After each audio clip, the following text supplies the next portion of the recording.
Consult.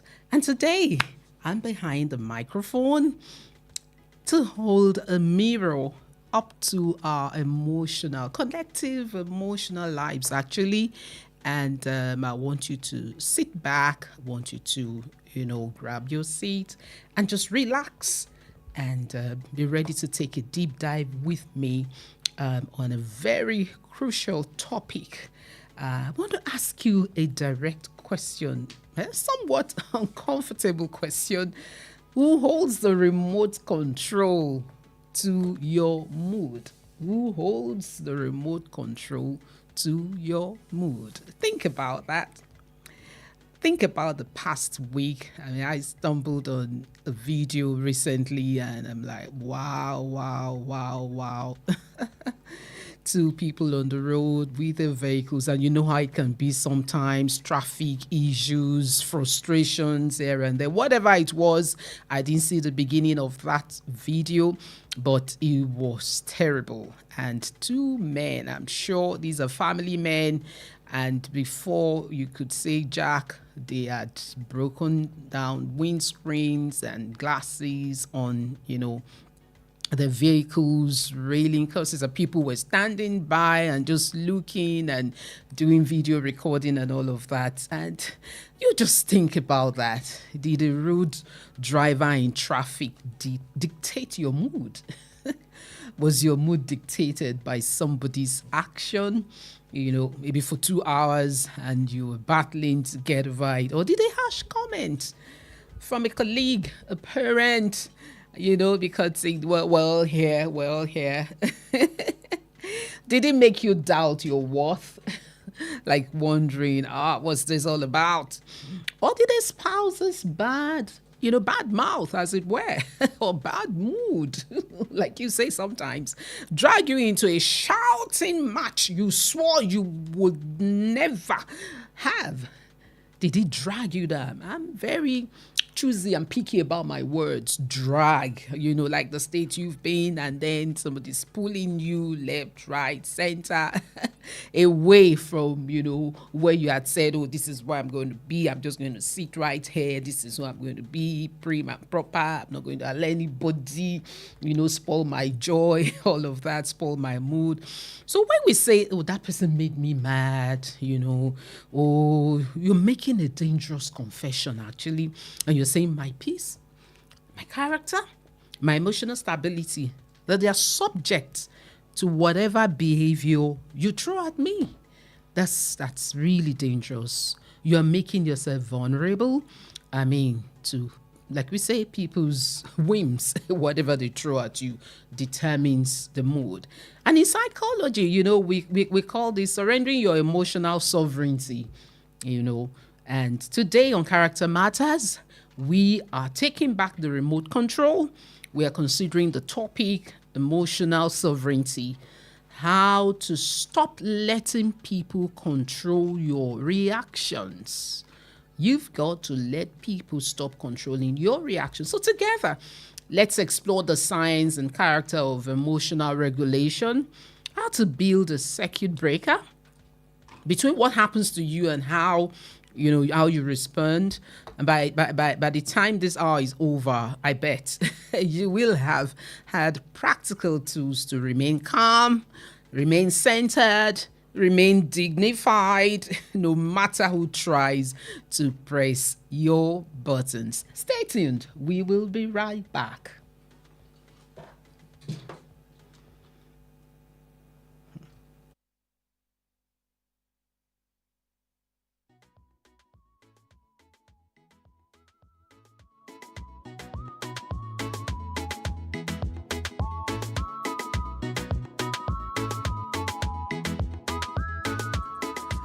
True nation building begins with character, integrity, responsibility, purpose. That's the vision of Nurture Nest on Character Matters for Nation Building. Hosted by Oluwatoyin Ogedengbe, Sundays 3 to 4 p.m. on Wells Radio 89.3 FM, Ibadan. Character Matters, building values, shaping lives. Your values are the foundation. Your integrity is the compass. Join Oluwatoyin Ogedengbe on a journey to reshape our future, one choice at a time. This is the heartbeat of a new nation. It begins with me. It begins with you. Together, we can make it happen. Character matters. Tune in. Take the lead. You're listening to Character Matters for Nation Building with your host, Oluwatoyin Ogedengbe on World Radio 89.3 FM. This conversation shapes lives. Welcome back to Character Matters for Nation Building. It's Wells Radio.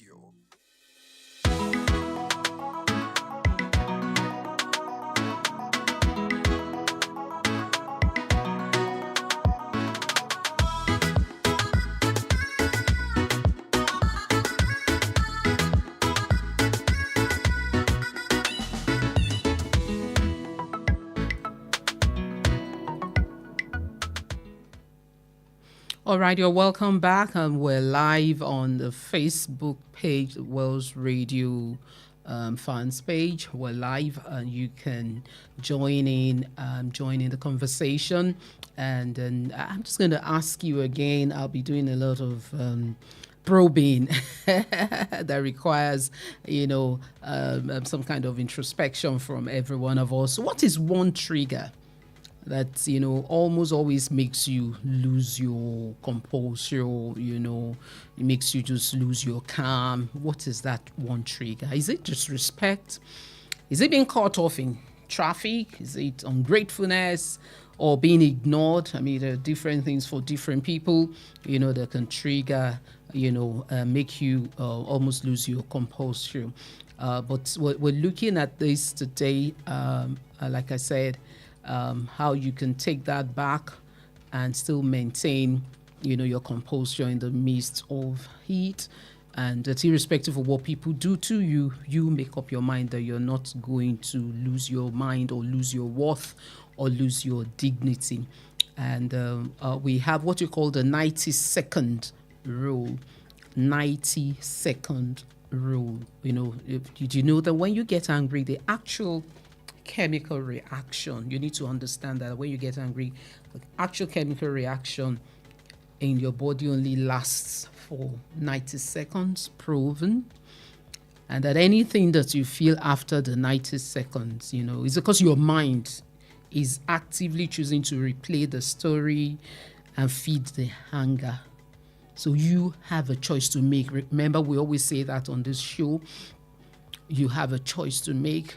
So whatever it is that somebody says to you, whatever it is that somebody does to you, you have a choice to make about what your response is going to be to their actions, towards their actions, as it were. So if you understand that, so that your mind is actively replaying, and because we're emotional beings actually, and you understand the place of your soul, the seat of the mind, the seat of the will, the seat of your emotions. So when you do that, when you replay the story and feed the anger, what you're doing is that you're actually refueling your own fire. So it's like fire, and then with your own hands, you're, like we say, adding petrol to the fire. So, but when you look at this, that, if you look at, like I said, I'm asking you, what is that one thing that just, gets you triggered? We need to understand that when things happen, you must not react to other people's issues. Do not react to other people's issues. You need to understand that. And other people's issues, they're not your own values. They're not. So let's separate other people's behaviors from our own response, as they come. And like I said, that these are things also that we build. You need to understand that we build these things. And that's why we always talk about the family. So you're even building this from when you're raising the children and teaching them. And we want to look at how to actually master emotional sovereignty. How do we master it? So before you master something, like we say, that practice makes perfect. So it's something that you need to do. You have a knowledge base, From that knowledge base, you begin to groom it and grow it. So when you understand that, like the neurochemistry of the triggers, like what causes like the hijack, this is what is supposed to be. It's already projected to be going towards a particular direction, and then something just derails it. So you need to understand what happens in your brain when things like this happen. So when you understand a kind of scenario where you have like the security guard versus maybe the CEO, or the director, I need to understand the state of the brain. There's a part of the brain. Some time ago, I had that opportunity of speaking, addressing some issues that relate to the emotional, mental well-being of teenagers. We need to understand that part of the brain, the amygdala. That is, you can look at it like, this is the security guard, the guards. But deep in your brain, it sits like, a small almond-like, smoke detector-like structure, So you need to understand what it does. A part of its job, it has a big job. It's a small part of the brain, but it has a big job. And it's like a major processing center for our emotions, a major, processing center, and then links our emotions to many other brain abilities, especially memories, learning, and our senses.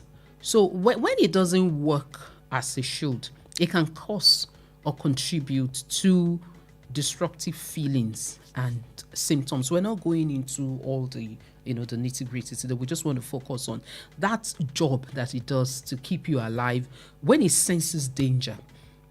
You recall some time back, we're talking about trauma, we're talking about things that can trigger trauma or cause, re-traumatizing for some persons who've been through situations. In this particular instance, what happens is that when you go through situations, it brings back memories of experiences, things that you've been through. When it senses danger, for instance, maybe there's disrespect, there's shouting down at you, or there's criticism, something that you're not comfortable with. It sounds the alarm instantly. It's just, like it's the way the whole thing it's connected. It's amazing. So it sounds the alarm instantly, and then there's a part of the brain, that prefrontal cortex, that serves like, the director, the CEO is in charge. At the front of your brain, it sits, your logical, your calm thinking center, where you make choices, where you basically, I must say that's where your character actually lives. So what happens with a hijack? Remember I said, when it senses danger, something that you're naturally not comfortable with, if somebody yells at you or cuts you off in traffic, the one who serves as that security guard, what it does is that it panics. It cuts off the power lines from the one who's supposed to be the CEO, who's giving instructions, who's giving directives and saying, this is the direction, this is where we're going, and takes over the building. That's what happens. So in under, clinically, you would say maybe 1/10 of a second, your heart raises, your muscles will just tense, and then your mouth opens before your brain can even begin to, before your brain finishes, processing what happened. The mouth has already opened. And in some instances, for some other persons, parts of their bodies are already responding. Maybe the hands, and then before you go, bash, there's a slap. And then with the legs, there's a kick. And before you know it, somebody's taking something, depending on their previous experiences, depending on their backgrounds, depending on what they've done, what they've seen before. And so you see that all of these things, yes, we can say you sum all of them up as triggers. But when you think about it, maybe the last time that you snapped at a child, maybe your child or somebody or your spouse or a colleague around you, you say you really want to be very sincere with yourself. Sometimes you look at it, no, this is not me. What, have you heard people say, what came over me? Or you yourself, somebody say, what came over you? At that point in time, it's like that person, you say the person lost their guard. That is what happens. And the person, when the person loses their guard, and it's like the security guard, running the show, and then the CEO was locked out of the office. The person in charge was locked out. Have you had that experience before? What was it like for you? To be good to have you share your experience. It would be nice to read your comments in that regard. So when you have an understanding that the way this whole thing works, the way the brain is wired, there are things that you have experienced, and that's why we say that you want to ensure that you are having precious memories, beautiful memories. When you're around people, you want to do things that will help you, that even when situations arise, you are calm, you're in control. You're making memories beautiful and precious for other people as much as you want them to make memories beautiful and precious for you. So you want to create a win-win situation. Remember what we said: who is holding the remote control to your mood, to your responses? So look at this, that when we talk about the 90-second rule, I said to you that whatever happens afterwards, you're only replaying what has happened in your mind. When you get triggered, the rush of stress chemicals like the adrenaline, the cortisol, just takes 90 seconds to flush through your bloodstream. There's just, like I talked about, the tense, the feeling that you do, the tense feelings that you feel, like a rush through your bloodstream, and then it clears out. 90 seconds. But the shocking truth is that if you are still furious, if you are still yelling or replaying the argument 10 minutes, 2 hours, or 3 days later, and you've turned it to, silent treatment, or, you've turned it to something else, then you need to understand that it is no longer the trigger at this time. It's no longer the trigger doing it to you. You are doing it to yourself. There's a place of your will. Your will, very, very important. Your will, very, very important. So that, after you're done, and then you say, oh, I didn't know what came over me, and then lots of regrets. You don't want to live a life of regrets. You don't want to feed the fire. Remember I said that. You don't want to feed the fire. Whatever has happened, and then the thing is that you may not have control over other people's actions, other people's emotions. You may not have control over all of those, but you certainly have control over your own response, your reactions to what they do. So we want to do, I just want to invite you, do some kind of, not just some kind, honest, actually, self-audit, an honest self-audit. And when somebody crosses your line, do you let the 90 seconds pass? It's something that's saying, 90 seconds, but how far now? So I'm going to be counting 1, 2, 3, 4, 5, 6. If you've got to do that, please do it. And count to 90, let it pass, okay? Or do you keep a resentment stove? Like, okay, you're just there and waiting for an opportunity to fight back, opportunity to take a revenge, So sometimes people get into that state. Or you just go on what you call the low heat for 3 days straight, like I called it, sometimes what you call the ST, the silent treatment. Or what exactly do you do when that happens to you? Okay, we want you to know the studio lines are open.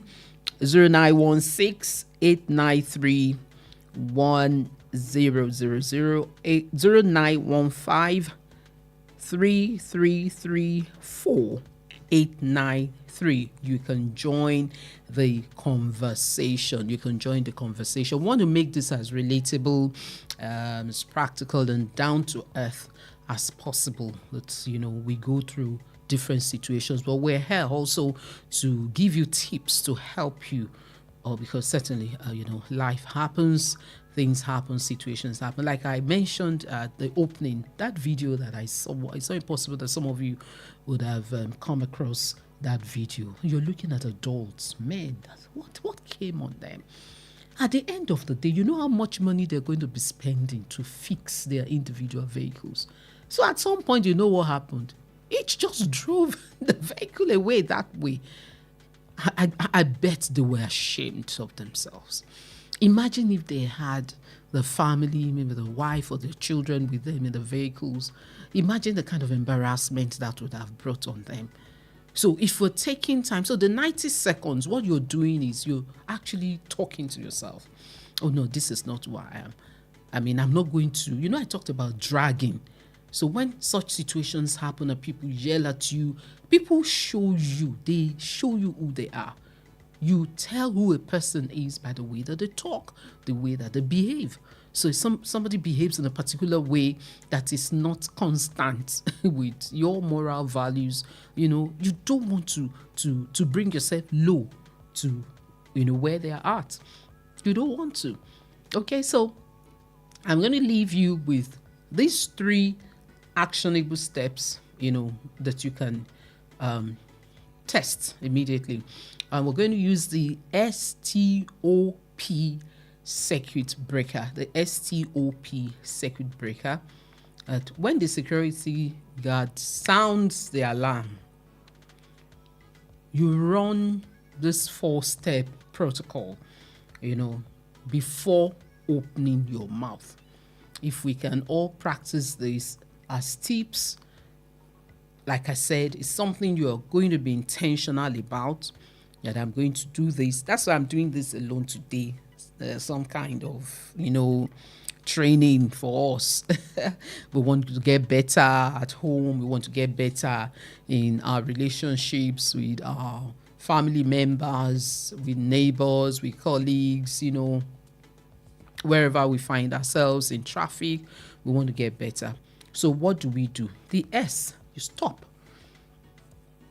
You have to be intentional. Many times I just, it's something that you have made up your mind that you want to do. So what I do many times is just stop. You just pause, just stop. Because what's that yelling, what that accusation, whatever it is trying to do, is to get you off guard. Stop. That is, pause immediately. And actually freeze your body, like, sometimes it feels like a shock, like you're in shock. But it helps you. What it does is it helps you to calm down. And the T, take a deep breath. S, stop. Freeze your physical body. And the T, take a deep breath. In and then out.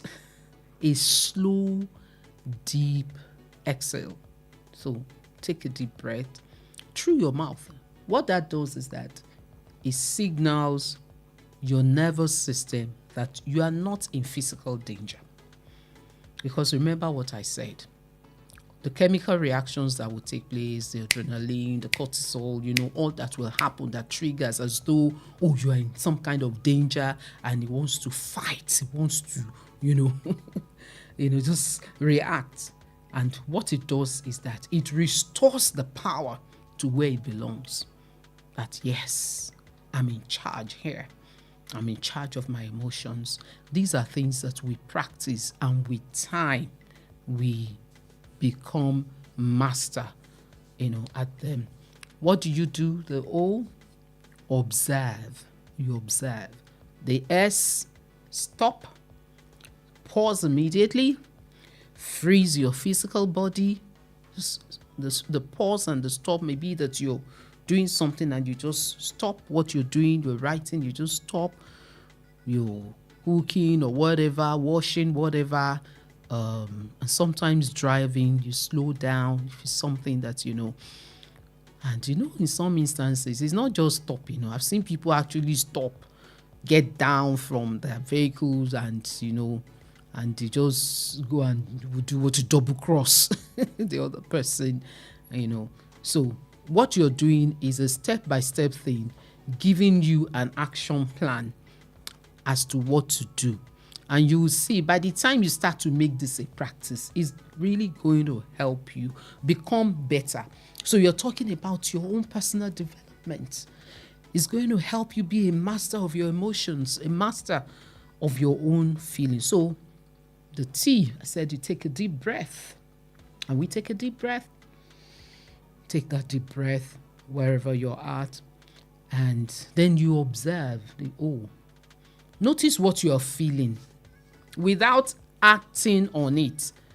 Notice what you're feeling without acting on it. You may feel, sometimes when some angry words are spoken at you, you naturally feel some kind of tightness in your chest, but you just observe the feeling. And this is the feeling I feel disrespected. I feel really I feel cheated. I feel defrauded. I feel all manner of adjectives. We just start running through your mind, the feelings. But just notice, observe what the feelings are. Do not act immediately. And I'm saying to you again, whatever anybody is saying to you is not who you are. At that point in time, don't let it bring you into disrepute. Don't let it drag you into a mess. Okay? And then the P, you proceed with a purpose. Proceed with a purpose. Ask yourself. Now, imagine when you're doing this. I tell you, 90 seconds, the feeling, that initial feeling of wanting to react, you would have overcome it. Because if we all start to practice this in our homes, in our neighborhoods, a lot of, the rage that we see around, the madness, as it were, that we see people demonstrate would not happen. So you ask yourself, will reacting to this, would it reflect my character? Or will it give away my power? Sometimes you're driving and then somebody's trying to, overtake you. I've seen that happen. And then it's like a show of power, like, no, why would you overtake me? And sometimes, I'll just say to myself, Papa, we're not going to the same place. We're not running the same race. We're not on the same, fulfilling the same purpose. We're not fulfilling the same task. We're not fulfilling the same assignment. It's not a competition. So I just slow down and say, just have your way. I know some people have this saying like, she would not agree. But, there's some things also that we are allowed to become stereotypes because of the way that some persons have reacted, to certain situations, the way that they have responded. And that over time, people are actually watching. If they've observed that, you are usually like this. So some persons will also want to do what? To like press the buttons and get you angry. And, some people take pleasure in seeing other people flare up. Have you observed that? They take pleasure in seeing how that person is going to, flare up and see the drama that person is going to put up. Don't let somebody make you become their Nollywood.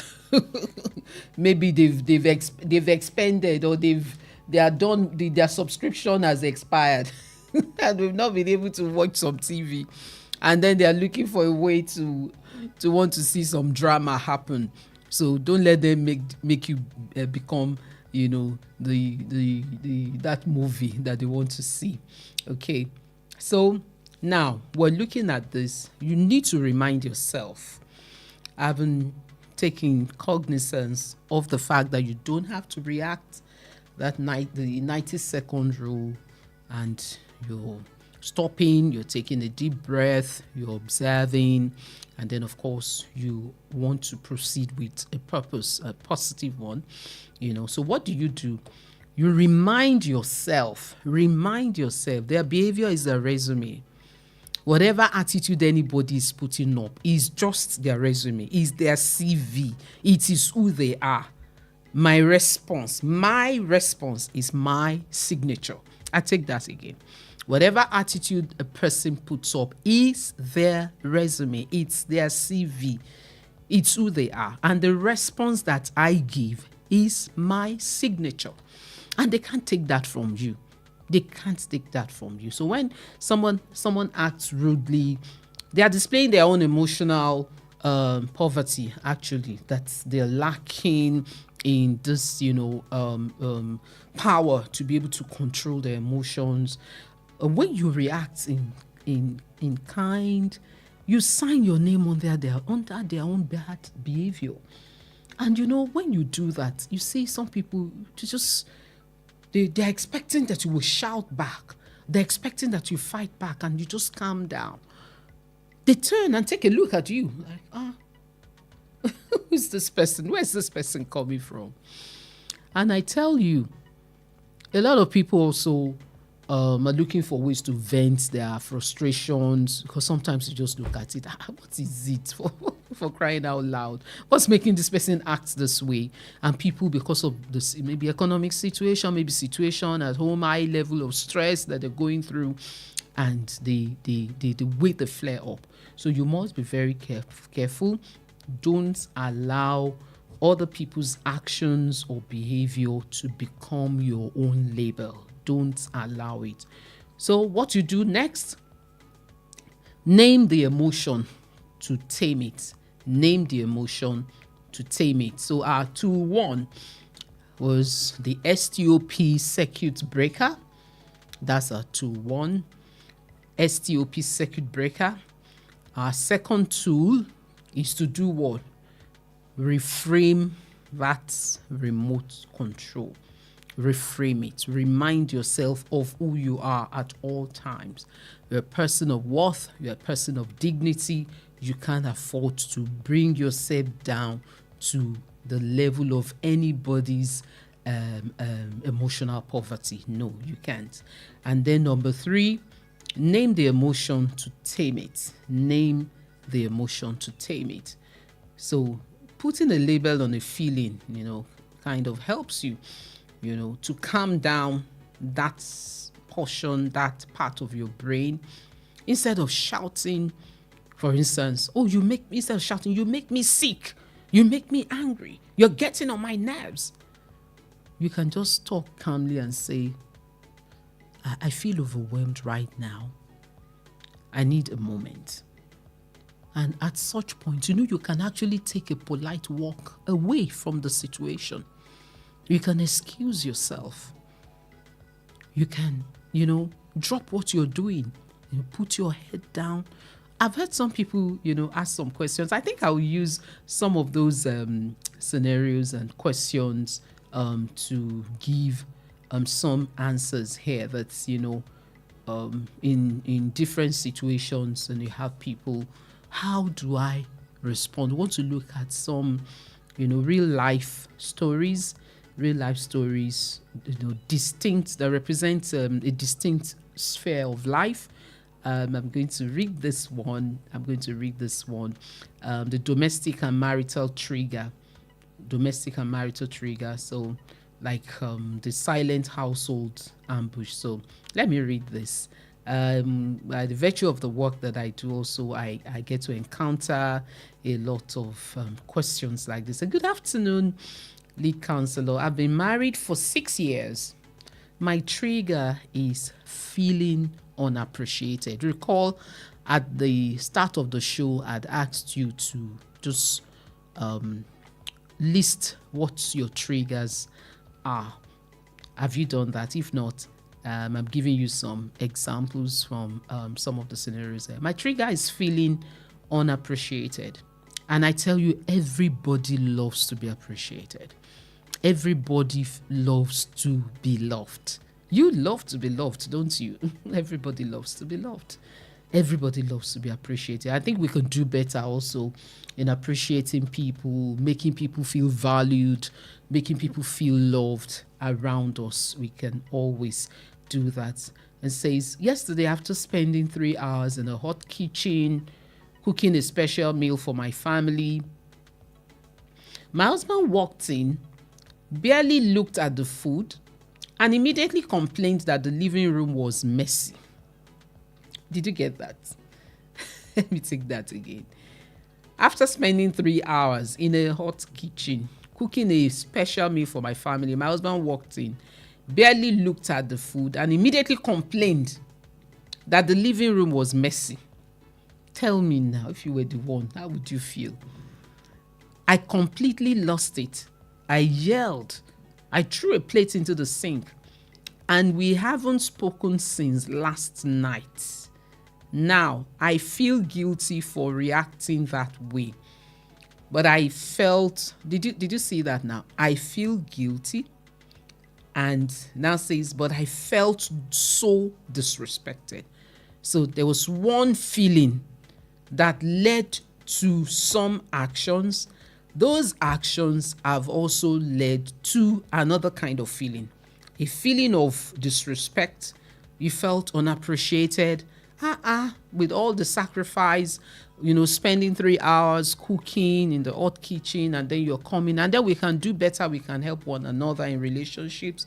Yes, the maybe the living room was messy, but there's a way that you can first appreciate the efforts that your spouse has put in on that other side.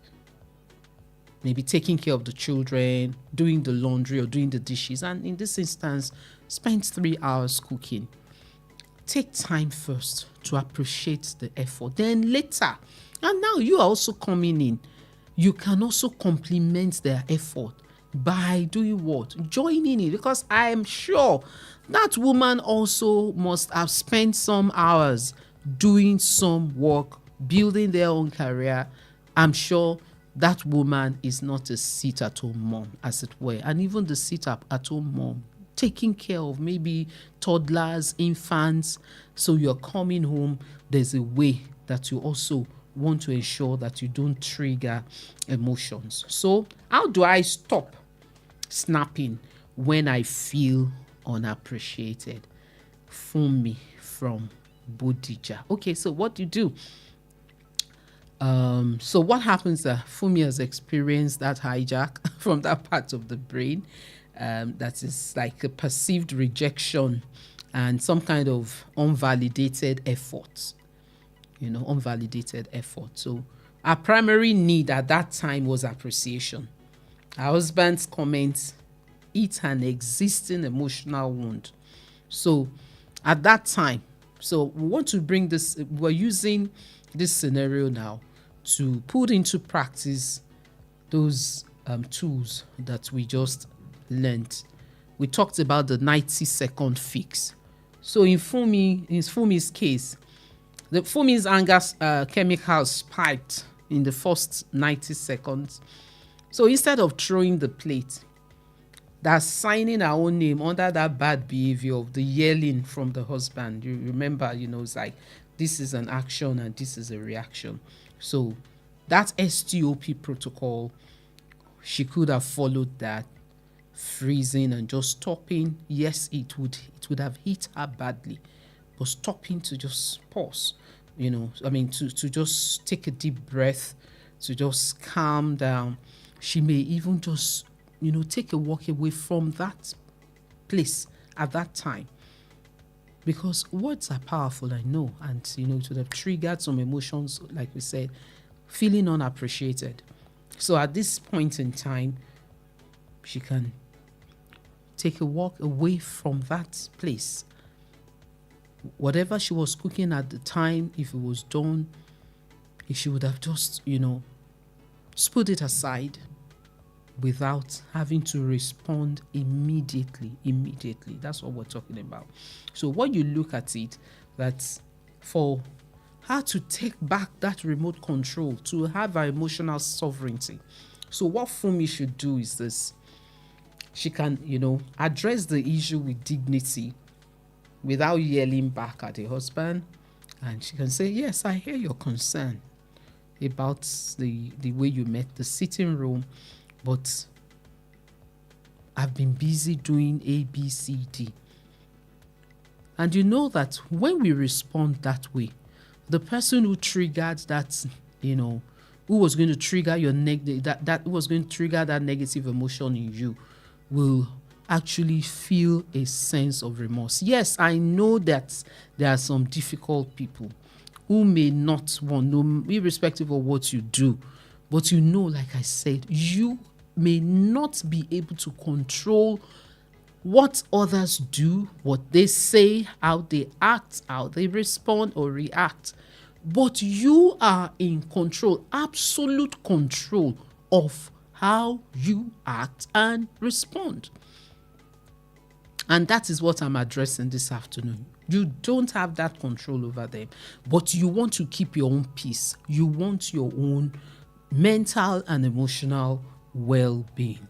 You want that. So you can invite them over. You're also using that opportunity. You're teaching maybe your spouse or any other person. Let's look at another one from a workplace situation. Okay, I know, yes, I've heard people talk about this a lot, so I have this also. Hello, lead counselor. I work in a corporate office.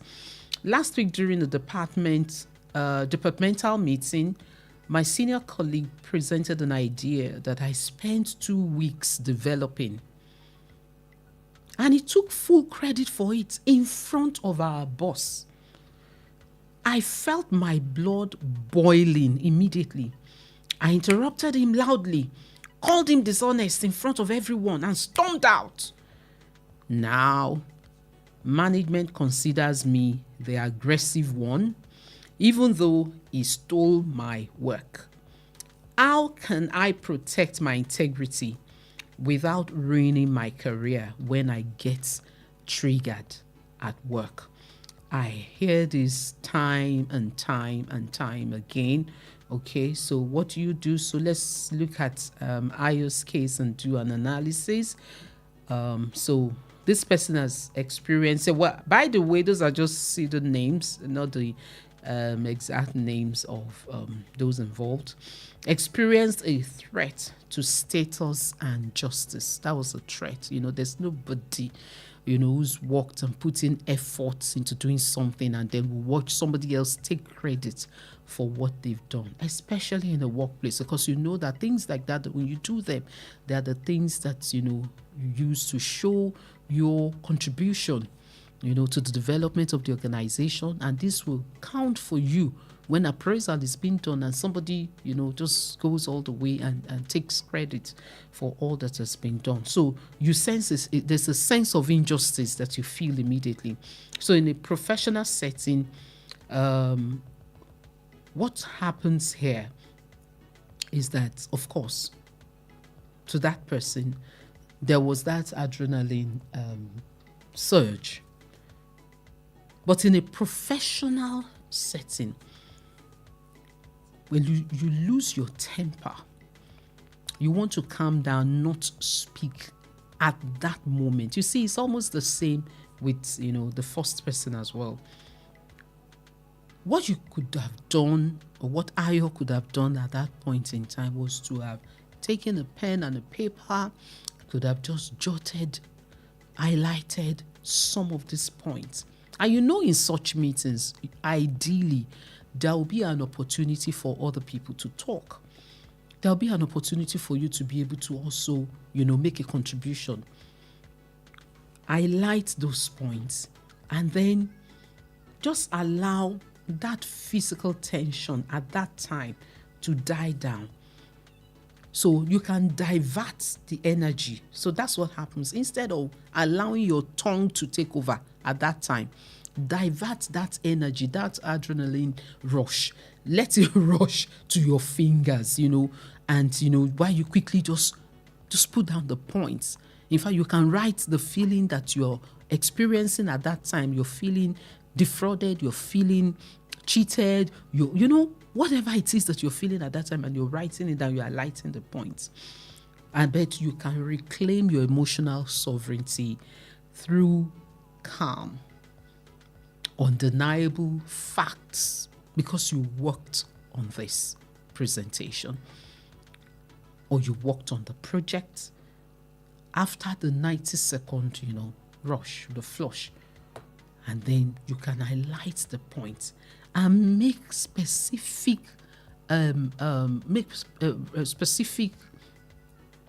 points, references, I meant to say, specific references to what you had done in the work. For instance, you can say, as I detailed on slide 4 in the project. So you're taking ownership without necessarily going into an argument or a fight with your boss. So, but you're talking, you're calm. You're not allowing that show on your face. Okay? So that helps you, and you're saying, oh, as I indicated in slide 4, as I authored the project, these were the things that we encountered on the field. I mean, just using an example, depending on what the situation is. Or whilst addressing the client, these were the questions that came to fore, and these were the answers that I gave, and the outcome I have been able to put together a document in that presentation. It helps you take ownership without a fight, reclaiming ownership without a fight. Okay, so reclaiming ownership without raising your voice or losing your professional edge or advantage. It shows also that you're somebody who has mastered your emotions, and you are not allowing other people's actions. You are not allowing other people's actions to define you or to tell how you are going to respond. You are you. You are a person of worth. You are a person of dignity. Okay, this one is also similar. We have this always, happening a lot. Traffic issues and all of that, and turning into a brawl, and people saying all manner of things, tearing the clothes and all of that. So you remember the golden rule of public sovereignty, when you want to take charge and you don't want your emotions to rule over you. You don't want the negative surge, to take over your actions and your response at such times. Remember what I said. Their behavior is their resume. It's their CV. But your own response is your signature. So when somebody acts foolishly in public, that's the resume. That's who they are. And like we say, character is like smoke. You can't cover it up. So wherever a person goes, wherever they get to be at, their true nature, they can't hide it for too long. So same when you have built good moral values, they can't be hidden. In your day-to-day relationship, in your transactions with people, they will also show up. So you make up your mind what you want people to know about you, what you want people to say about you. Before we wrap it up, we'll go on another break, and we'll be right back to wrap it all up. Thank you for staying tuned.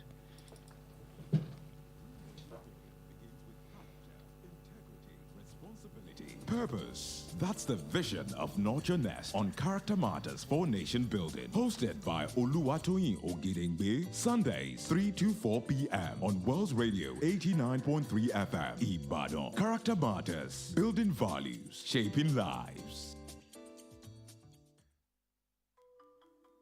Your values are the foundation. Your integrity is the compass. Join Oluwatoyin Ogedengbe on a journey to reshape our future, one choice at a time. This is the heartbeat of a new nation. It begins with me. It begins with you. Together, we can make it happen. Character Matters. Tune in. Take the lead.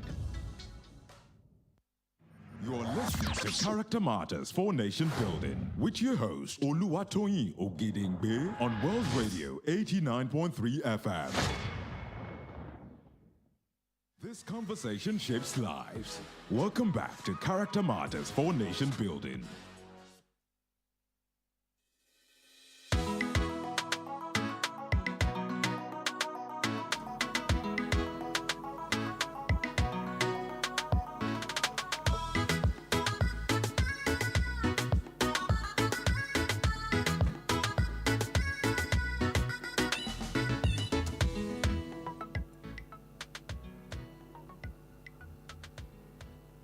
All right, you're welcome back, and I believe that you have learned a thing or two today, and you're beginning to take back that remote control, and you're having back, the sovereignty of your emotions. And that's going to bring us to the close of today's masterclass.